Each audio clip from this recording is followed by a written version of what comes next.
got a question now from Maurice. Maurice asks, why do we have 2 entries to a 66 unit complex? Both entries have 2 lanes, but only one is being used.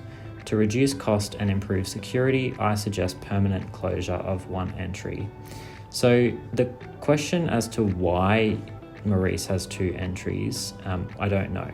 It possibly is because that unit may be on a main road or a busier road, and the local councils often require a separate entry and exit point to complexes if they are on a busy road. And I think the theory there is that they don't want cars queuing to enter the complex on a busier road. So it may have something to do with the location of that property, or it could just be a design choice from the original developer. If only one of those lanes is being used, then it certainly could be proposed to the body corporate to permanently close one entry or to permanently close one lane of each entry.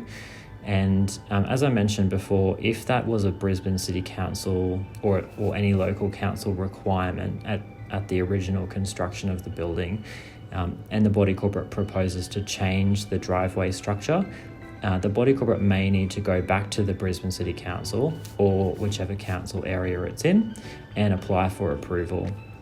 So if the council required 2 separate entries and exits and 2 separate lanes to each one for traffic purposes, they would need to reassess whether that's still required and whether the body corporate would be allowed to close off one of those entrances.